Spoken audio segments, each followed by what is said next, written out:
Movie industry in LA and California is not doing as well as it used to. Some movies are made in other countries like Europe, Canada, different parts of the world. And the idea is that they're cheaper than the US. Believe it or not, people saying UK is cheaper than LA. How can that be? So we sit down with Brian Ralston, who's a producer, music composer, who's been in this space for many years. He's here to tell us the key factors behind Hollywood outsourcing to countries like UK, Canada, and other parts of the world. And if there is a way to change this trend and keep it here in LA and California. That TV show is made for the United States audience. Its entire cast and all the contestants on the show are US citizens. It's actually shot in Ireland. It was cheaper to ship everybody there than to do it here in California. I'm Siama Korami. Welcome to California Insider. Brian, it's great to have you on. Welcome. Thank you. Thanks for having me.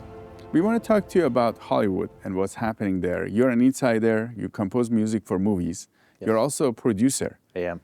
And can you tell us what's happening right now with Hollywood? Hollywood in general right now is very worried. We've had both the pandemic and a couple Hollywood strikes, changing atmosphere of economics, and the world stage is wanting to compete with Hollywood. And it's caused Hollywood production to start leaving California and leaving Hollywood. And this has been happening for decades. It didn't just start since the pandemic, but I think that has actually caused it to get a lot worse as Hollywood changes how it does production and of course moves production to where it is more financially advantageous for Hollywood to make movies. It used to be they would go all over the world to shoot their movie, but they would always come back to Hollywood to do post-production, to edit their film, to color their film, to do sound for the film, and then it would get released. And even now we're seeing that is changing to where Hollywood is kind of decentralizing a lot and moving away. People are leaving Hollywood and California to live. It's a very expensive place to live. And they are settling in other cities around the country and even around the world where it's maybe cheaper to live, and they're taking their technology with them. You don't need to be in a huge facility anymore to do most of your work. If you're an editor on the film, you could edit that at home. You can have the same software, the same computer setup at home, and do that work at home. And maybe the final mix of the film still needs to come back into a big theater dub stage to really know what that's going to sound like on a release. But most of that work can be done remotely anywhere else in the world. And so as technology has increased our ability to be mobile and to not be here, it used to be the infrastructure that kept us here. We don't need that infrastructure anymore on the level that we used to. And so Hollywood is now kind of spreading out around the world and making movies everywhere. You mentioned production was already outsourced, so what we see in the movies were not made here. So, of course, when a movie is made overseas because of location, like think of a James Bond movie, and it's constantly traveling around the world, they're going to go to those places around the world to shoot.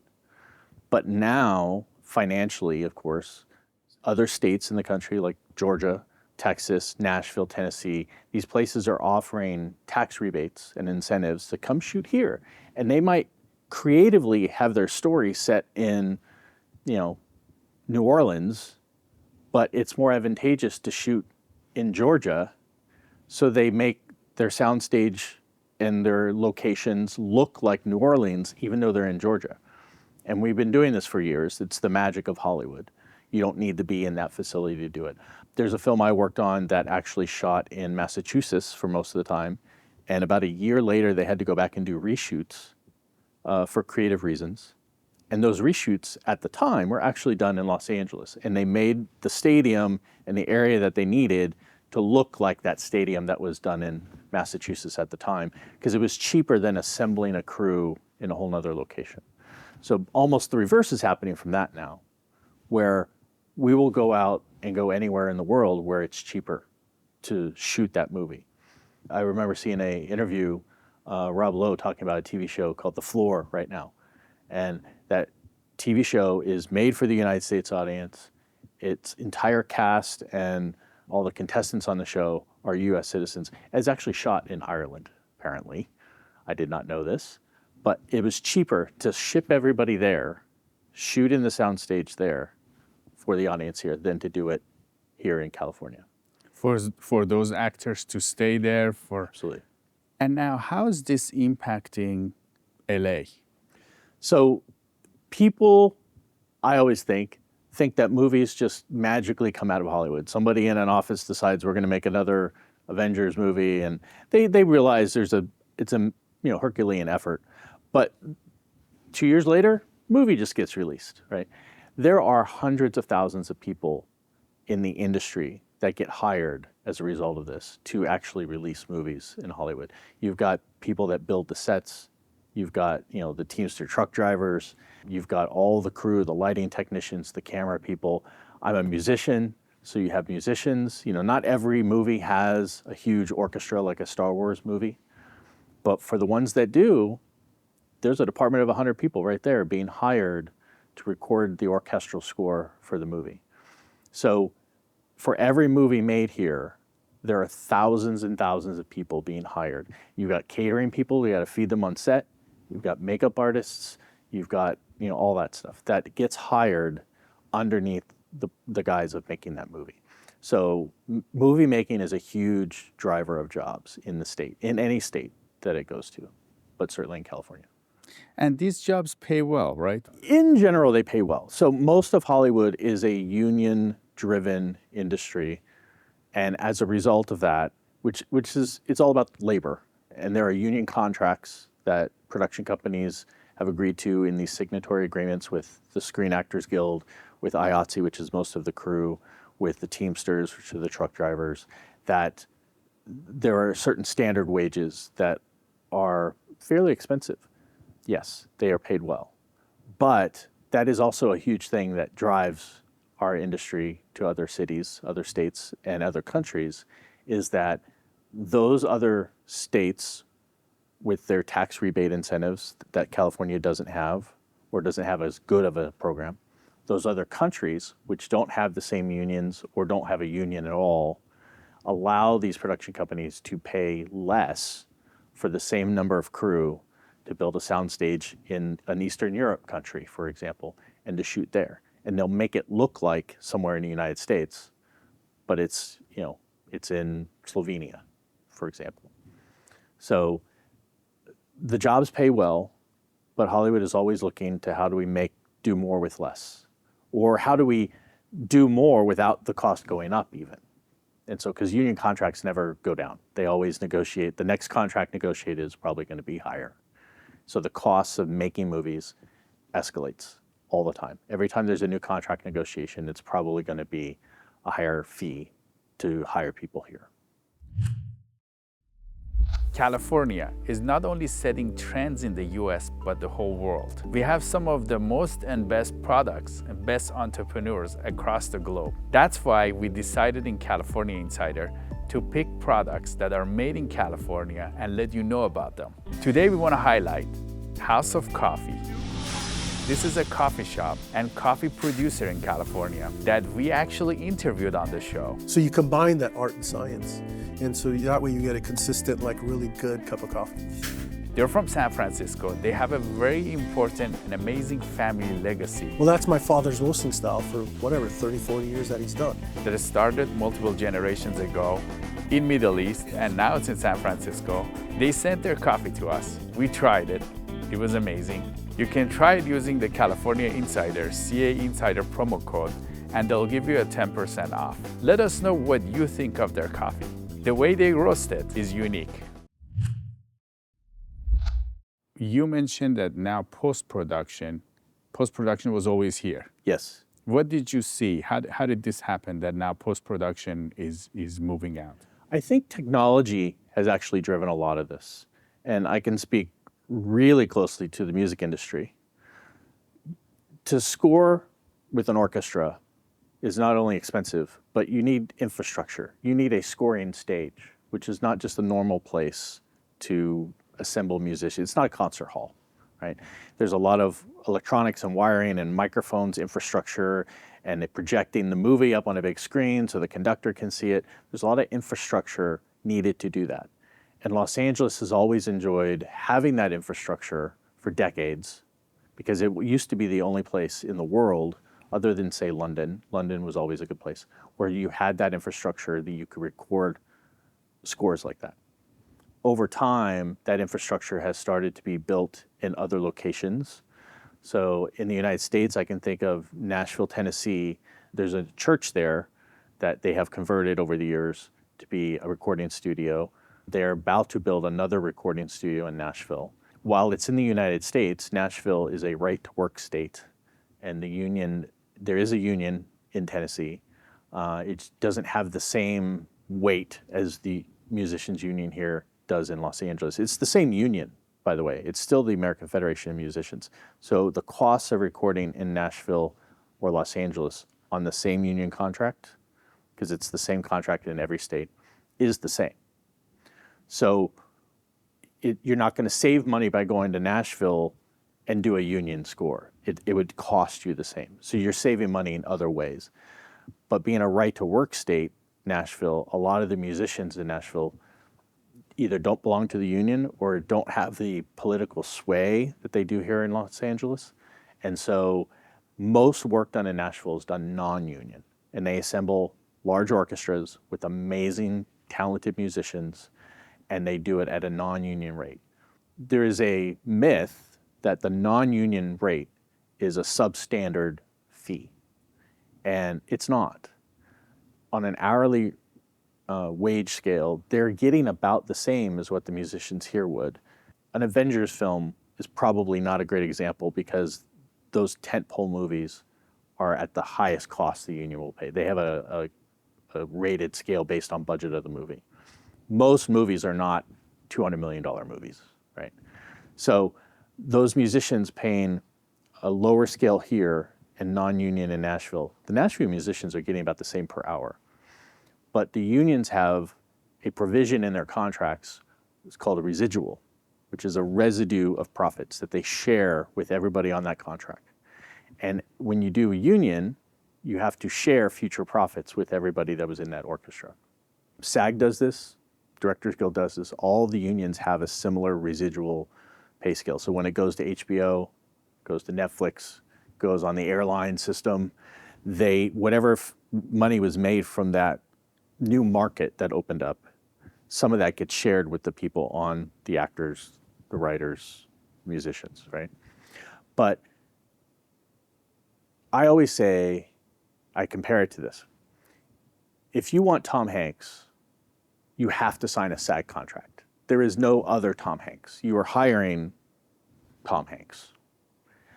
When people hire a orchestra, they don't care who's playing the violin or the viola or the trumpet. They're hiring the instrument.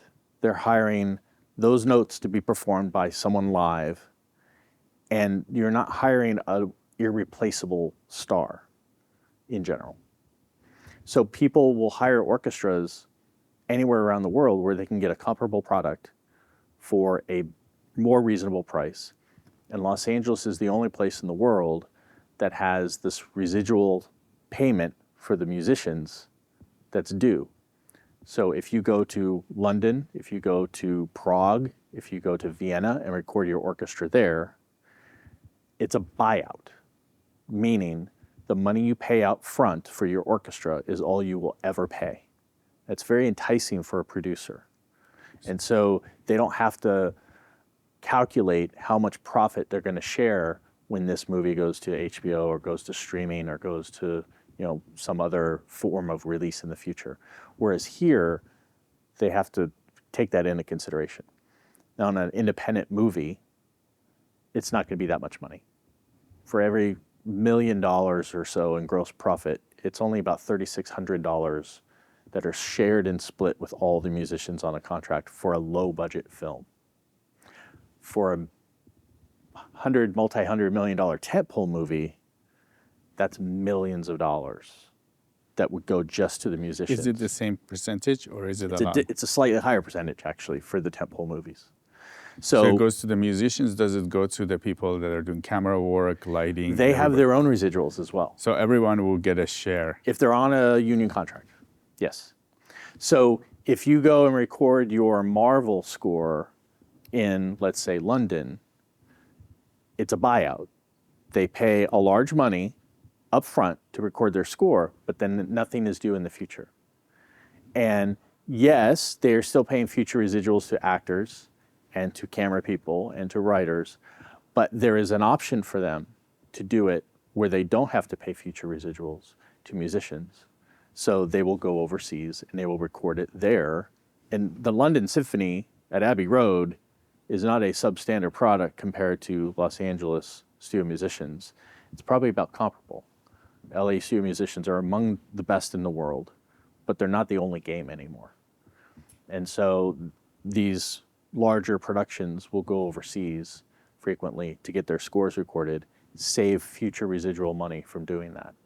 So when you mention London, people going from LA to London to save money, that's actually a little bit shocking. Yeah. Because the cost of living in London is not a lot lower than Correct. than LA, but there's this residual because of the residual. Yes. So essentially, people get royalties Yes. when they play music or they act in a movie or they actually have they do camera work. Is that if they're part of the union? Correct. If they're on a union contract. And a lot of these decisions to go non-union or to shoot in another country, they're usually avoiding a union contract. And just because you sign a union contract for actors doesn't mean you necessarily sign a union contract for IATSE crew, right? So most people will sign a SAG contract for their production because they get a big name actor like the Tom Hanks that you can't replace. We need them to sell the movie. But no one's going to see the movie based on who the camera crew is. No one's going to see the movie based on who the orchestra is. So they will find options in other places around the world where they can get a good product, a quality product, and pay less money. And it's not just less money on the upfront, it's less money overall in the film, where the residuals come in. Now, does this impact the industry? Because probably the residuals was a good enticing factor for people to be in this space, right? It is. I think residuals are actually, the profit share of that is a good thing. Because people will be committed and then they benefit from the results. Exactly. But unions, which Hollywood is a very union-driven industry, they break down when the monopoly of the location of where they're working stops. And outside of the borders of the United States, the industry unions don't have jurisdiction. So you can go to another country and get that done, and technology allows you to electronically send the files back and forth. And it's not like you have to necessarily build a new soundstage if you're going to London. They have all the infrastructure there. And same thing with Eastern Europe countries, Prague and Slovenia. They're building sound stages. They're building locations where you can have green screen. It's no longer a monopoly that you have to come to LA to do that. So we see the industry now decentralizing and going to where it's financially advantageous to make these movies. And then they piece it together separately. And COVID certainly taught us that we can all work remotely. I got used to, during the COVID couple years there, having meetings via Zoom or some other technology that we would use, where the director didn't have to be with me to preview the music I was writing in scenes. And so they're seeing my computer screen, I'm sharing that, and we're remotely working with each other. So we're beyond remote office meetings in the corporate world. You're remotely working. We're remotely working with technology.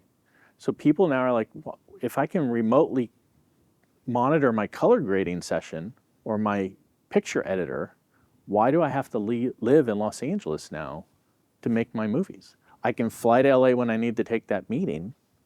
I can come to LA for some important mix or screening that maybe is a 6-day period or a 2-week period. But for the rest of the time I'm working on this, I'm either going to be on set shooting the movie, or I'll be at my home in Nashville, Tennessee, remoting in to all these other players. And you take that concept and you have the same thing with your editors, your composers, your writers. A lot of writers I know love traveling the world and living in other places. It inspires them as a writer. They don't need to be here in Los Angeles. And they can take meetings via Zoom. If it's a really important meeting, they'll fly back for it. But they're not living here like they used to. And they're living where it's cheaper. We have some exciting news for you from California Insider. We're gonna have events where you can come and watch our episodes as we make interviews live, meet like-minded people that care about California and the community. Our first one is gonna be with Larry Elder. He has a documentary about electric vehicles, good, bad, and ugly, where he dives into what's going on with electric vehicles. Make sure to sign up because our space is limited.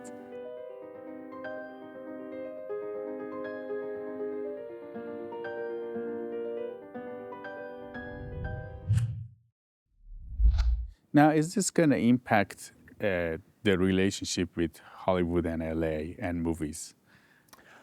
I mean, I think so. I really do. I think, the corporate base of Hollywood still seems to be here, where all the head offices are and the decision makers are. When that starts to change, it'll be interesting. Like if Warner Brothers moved their corporate offices to another state or something like that. There's another thing I was thinking about. The tax base that's Los Angeles City has a gross business tax. It's on gross receipts within the city limits, so not the county. But if you think of how many production companies are within the city limits, you've got Paramount Studios, you got Fox, or the old Fox that Disney bought, but still there's a Fox lot there. And they're not giving up that 1% gross, right? Because that is a huge driver of their tax base. So even if these studio facilities shut down, if operations move outside of LA City is going to find a huge drop in their revenue because of their business tax. So I do think that Hollywood in general is very much impacted by a lot of this moving out. And LA is getting impacted because of the tax collection that they do. Do they collect the tax on movies that are made in other countries, but they're assembled here? To my knowledge, they do. I mean, I'm not running the money aspect of Warner Brothers per se, but because they have a presence within the county and because that's a product of that company, it would generate, they're looking at gross revenue of the company being based in the city of Los Angeles. We have heard that a lot of people have been impacted. It's very hard to find jobs and these kind of gigs now. It's bad. Having said that, it has always been a business of relationships. So the problem is if you're decentralizing and moving production outside, your department heads may still get hired because the director has a relationship with that cinematographer or with that composer or with that editor they like to use. So they will still get hired. But the general crew, all the people that build the set design, they're not finding the same work because that work is not happening here. And same thing with lighting. Visual effects tends to be one of the largest departments. When you see a name scroll by on some space drama, right, there's hundreds and hundreds of names. And if they outsource that visual effects to another country, a lot of it goes to Asia, actually. If they outsource that to another country, the people in that other country are getting the work, but all of those people are not getting the work. So I don't want to call them the faceless, entity of Hollywood, but there are a lot of people that you don't know are behind making these movies that are on crews that are not getting hired when production leaves Los Angeles. Even though the department heads that still live in LA maybe are getting hired because they are the name. It is the name to have this writer, this actor, this composer on a project. Now, in terms of California giving subsidies, so they're planning to increase the subsidies from $330 million to $750 million. I think it will help some productions and some people. I'm not entirely sure it's going to solve the problem because I think it's Assembly Bill 1138 and there's Senate Bill 630. If you read those bills now, it's doubling the tax rebate. There's still kind of a process to apply and kind of a lottery-like process to be awarded that. Other states and other countries basically have a similar tax rebate, 25%, some 30%, where there's not a lottery system, basically. So you just get it. You just if you apply. for money spent in the state, for money spent in the country of Slovenia, you get 25% And there's no back. limit. There's no limit. And it's government funded. And they can probably do that because they don't have they're trying to attract work. They don't have an over amount of work that's going to run out of the money that they want to commit to it. So I do understand California in that regard, saying, well, if everyone went after this, we'd go broke. So I understand that. But at the same time, Hollywood's going to go where the money is most advantageous. They're not going to be sentimental to wanting to keep the work in California if it's more expensive. So I think it will help. I think it will help a lot of productions that have a choice to go elsewhere. And if that tax rebate causes them to stay here because the money at the end of the day works out, that will help. For music, specifically, it's not going to help. And I'll tell you why. Music, unless it's a rare scenario like John Williams scoring Star Wars, who's probably on a creative fee. He gets a fee to score, be the composer, and the production company pays for that orchestra. That's not the norm. The norm in music world is that composers are paid a package deal to deliver final product. So most movies, the composer is paid, to make the math simple, $100,000 to score a film. But the composer has to pay the orchestra out of that $100,000. They have to deliver final product. So the composer may actually be paying $80,000 easily for an orchestra and all the musicians and all the department underneath them to record and deliver that final score. And the composer at the end of the day only gets $20,000 to score that, to creatively score that film. But they deliver final product. In the assembly bill that's written, the money going to the music composer is exempt as a qualifiable wage for the tax rebate. So because you're exempting the money that goes to the composer, and yet all the money that goes to the musicians and the engineers and the studio are out of the composer's take, you're basically exempting everybody in the music department with that one phrase, that we're exempting the composer. And it's not just the composer they exempt, they're exempting music supervisors, they're exempting actor wages. So you can hire people in London or other places to do Correct. this work, even though you got the subsidies from California. Correct. So I can now take that package I got and spend it where it is most wisely spent. And the production company is not going to assume those residual royalties we talked about. So I'm going to now have to choose a place that is as cheap as I can get a good quality product that is non-union, because the production company will not sign an agreement on the residual royalties because they know they can get it as a buyout in other locations. And that means we're not doing it in Los Angeles. And when companies get the subsidies from California government, they have to do the work here. Yes. Besides the music, as you mentioned, there's Yes. an exemption for the music. Yes. Why is there this exemption on music? So the exemption in the assembly bill, I can guess, I don't know for sure, is because you have some composers being paid a lot of money. Because there's also an exemption on your top level actors. It's the actors' wages outside of background actors. There's an exemption on the producers and what they make, right? So what they're doing is they're exempting the $1 million players. The contracts we hear about. Yeah, the contracts that we hear about. And they're trying to give the tax rebate on all the smaller contracts of those union workers and these crew members that are union That are getting W2, replaced, actually, exactly. when they're outsourcing. Exactly. So they're trying to focus it on them. But the entire of Hollywood, again, doesn't get paid that way. And music is one example of this. And so by exempting the composer, you're exempting the entire department underneath that composer for most films. So why this is, other than that, I don't know. I don't know if there's not the right lobbyists telling lawmakers in California, look, this is not exactly how the entire industry works.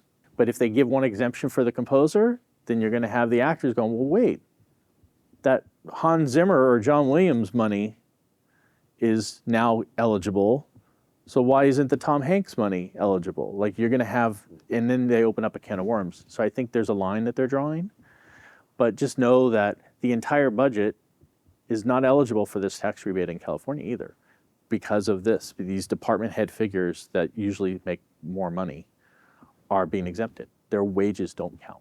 What about the business of Hollywood? Have you guys been impacted? A lot of Silicon Valley tech companies have recently come into Hollywood.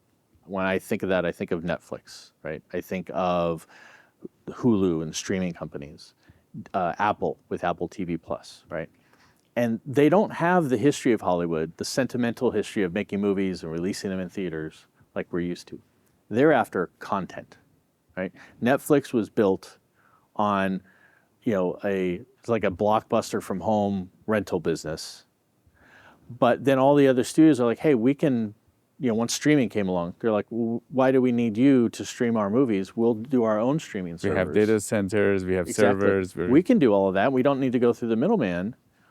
And we have product that we can sell. So Disney started Disney Plus and Paramount started Paramount Plus. And now, Netflix is like, if all these other studios take away our content, we've got nothing we can show. So now we have to start making content. So then they started making their own content. And Netflix put a lot of money really quickly into building a library of content that is exclusive to Netflix. And every now and then Netflix will release a movie theatrically, but I think that's just the vanity of it. In order to qualify for an Oscar award, you have to have a theatrical release. And the whole Academy is about theatrically released movies. Same thing with Emmys, right? If it's television release, it's Emmy eligible. If it's theater release, it's Oscar eligible. Even if it's a feature film, if it was only made for TV, it's an Emmy thing, not an Oscar thing. So they would release, per the Academy Motion Picture rules, a film every now and then to try to get an Oscar award. But it was intended for Netflix, really.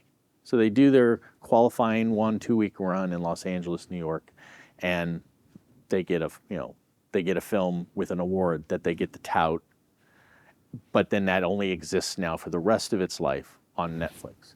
And by the way, I think those union residual contracts are impacted by this, because when you would sign a residual contract that are based on these secondary market residuals, meaning the primary market is theatrical, the secondary market is anything after that, HBO, even Netflix, airline streaming, national broadcast television, like if it appears on NBC one night.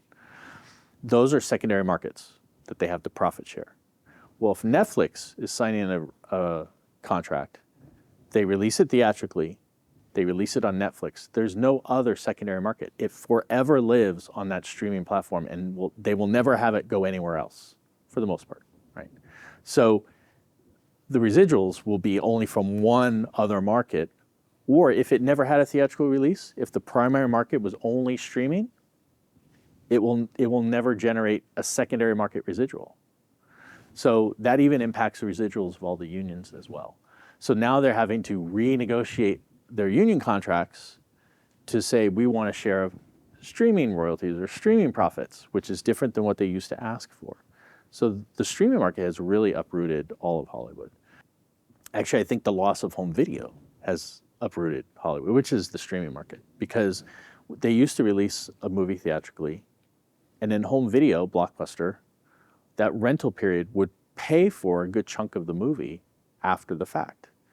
When Blockbuster Video and that rental market went away, there's a huge chunk of revenue that they stopped getting. So what did they do? They reacted by, well, we're going to increase now our theatrical release, but we can't really increase that in the United States, so we now need to increase that worldwide. So now you're seeing much more theatrical releases of the bigger product worldwide, in China, for example, in other countries, and they rely on that international release to help make up for what they did lose in home video. And then with China as well, you see how movies have started to go towards superhero movies, action movies with chase scenes, because culturally, you don't have a language barrier when there's 15 minutes of chase scene and no one's talking. right? So they're easier to translate across cultures. So a film like a very Americana film like a Dances with Wolves or something like that today, there's a lot of talking, it's a lot of drama. More meaningful, more deeper. meaningful. It's not going to sell as much in other cultures. And I know I'm generalizing, but in general, they want movies that they can make one movie, sells well pretty much everywhere. And if you have a branded product like a comic book, superhero, there's a lot of action, a lot of chase scenes, not a lot of talking, that's going to do well probably in most cultures. And so that becomes the kind of movie Hollywood starts to make. And the middle of the road, 30, 40, $50 million Pleasantville, Dances with Wolves, all these older movies they used to make, they don't play well in other languages or other cultures like these action hero movies do. And so those movies don't get made anymore. So you see Hollywood splitting where you have this small $1 million micro budget movie, say Paranormal Activity, getting made because you could make 10 of those. If one is a hit, they're doing well. So they can risk a lot more with that. And then you have the 100 million plus tentpole movie, which is probably going to be some kind of a hit, although every now and then you find one that's not, because it's less of a risk. It's a built-in audience, and they're going to throw a lot of money at it, and they're going to make a lot of money. But that middle-of-the-road movie, it's really hard to make your money back, because you're going to spend probably 2 to 3 times the amount to make the movie in marketing and releasing the movie. So if you make a $20 or $30 million movie, you're probably going to spend $60 to $90 million properly releasing, worldwide I'm talking about, releasing and trying to get that movie out there. So if you don't think you're going to make 60 million, 90 million on that $20, $30 million movie, why do it?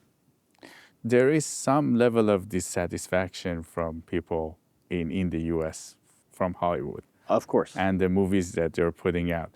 Do you think what you just explained has something to do with it? Because Hollywood cannot afford to make these kind of movies that are meaningful in a sense. They're not the action movies. They're not going to be big, but they're meaningful. Yeah. Well, and when you say Hollywood, I think of the studios and I think of the big money people. I do think these movies are still being made. They're just being made in the independent film world, which are being financed by independent financiers who are doing it for other reasons, right? So you do, but they're still smaller budgeted movies. And they don't have the muscle to come and Correct. make really good movies. Correct. So you get Hollywood now giving awards to and trying to recognize, independent movies. And, this year, Anora won. How many people have seen the movie Anora? Probably not a lot. And yet it wins the Oscar for Best Picture. And I think a lot of that is, that's an independent movie, taking a little bit more of a risk, telling a different kind of a story than what you would expect a big Hollywood studio to tell. And that's where the risks are taken. That's where the more meaningful stories are, I think, is in independent cinema, which is a big reason why I've always kind of stuck to independent cinema. I would love to do the tentpole movies, but there's a lot more meaning and storytelling in independent cinema that I think is interesting to a filmmaker. You mentioned that some of these movies, China is a big player. Do they impact the content? They do. So Hollywood, and this happens in the independent world too, so don't think it's only studios, but Hollywood, again, will go where there's money. If you have China or a production company in China, which is probably some kind of an arm of the Chinese government behind it, saying, we'll give you, $50 million, $100 million to make this Avengers movie, but in return, we want you to do some extra scenes, or we want you to cast a known Chinese actor in this role. Hollywood will do that. One of the Avengers movies, or it was either one of the Captain America movies or one of the Avengers movies, had scenes in it that was only edited in for the Chinese release of the movie. And that scene had known Chinese actors in the movie that we didn't see in the United States version of the movie. And they were basically placating their Chinese financiers for the part of that movie. So they do have impact into that. Independent movies will do something similar. I mean, you might have some wealthy angel investor who wants to give you $3 million to make your independent movie for reasons that are only their own. And, maybe at the end of the day, you're like, well, we'll write a little one-liner part for you and you get to say you were in a movie. And they're buying that experience. So that happens with independent cinema too. But they're probably not as much of a control doing that as someone giving $100 million for a big, huge studio movie. There's also AI. We didn't discuss AI. We didn't, yeah. Are these jobs going to get replaced by AI as well? That's another threat for you guys, right? It is. I think it's a factor. I routinely say about artificial intelligence that right now anyway, in the United States, this isn't the same everywhere in the world, but products generated by AI, and I'm talking about complete generation, like a word prompt that spits out a script or spits out a design for a character or something like that. If it's generated by AI, it is not eligible for copyright. It's essentially public domain. And if Hollywood can't own it, they won't do they it. don't want to use it. So I think AI plays an important role because I think there are tools with AI. So the Copyright Office looks at AI if it's appreciative contribution, meaning if it creates something in a way that has value that if a human were to create that, we would say it's copyright eligible. Then that's appreciative. If it's de minimis, meaning it's not copyright eligible, because if a human did that, we wouldn't call that copyright eligible. And my examples of that are, again, a word prompt that spits out a script, that's not copyright eligible. But if you use AI technology to help make a blurry image more sharp. If a person does it. Exactly. Well, even not just the person, but like, it's not a copyright eligibility to make a blurry image more sharp, or to make a visual computer animated thing move in a certain way that's more real, right? There are tools that AI can do to mix music and make it sound more full, or to make it sound a better mix than what a human could do faster. You can't copyright a mix, right? So essentially somebody has to operate it. Someone has to for it operate to be it. copyright eligible. Correct. And someone has to actually generate the thing that you're copywriting. So, and word prompt is not enough. So as long as there's a copyright problem with artificial intelligence, now they could change the law, and then Hollywood would have a much bigger problem. And there are other countries that are talking about right now, allowing copywritten or AI material to be copyright eligible for the companies that provided the algorithm. But as long as in the United States, the Copyright Office is taking the position, which they are, that only human-generated content is copyright eligible, then I think Hollywood's going to not shy away from AI as a tool, but shy away from strictly Replacing using people AI, from AI to replace with exactly. AI. Exactly. What do you think will happen to this space in the next few years? And if there is a way for Hollywood to redeem itself here in LA? I think the best way for Hollywood, and I think of unions again because it's a heavy union industry, they need to make their contracts competitive. They are competing on a global stage. And I don't think a race to the bottom is always the best thing either. But if they need to look at what their biggest competition is, let's say London, the UK, certain places in Europe, if it was financially similar to shoot here as it would be there, Hollywood would do it. So you have a tax rebate system in California that's trying to compete, supposedly. I'm anxious to see if that works. I think the system right now, as I read it, is a little more complicated than it needs to be. Other states and other countries, just dollar spent, you get 25% back. I know in Slovenia, for example, which is one place one of my next projects is looking to shoot, you get your rebate in 30 days. So from the date you submit your paperwork and show that what you spent, you get that 25% back in 30 days, which is so quick that you can actually turn it around and use it on other aspects of post-production. Of the movie.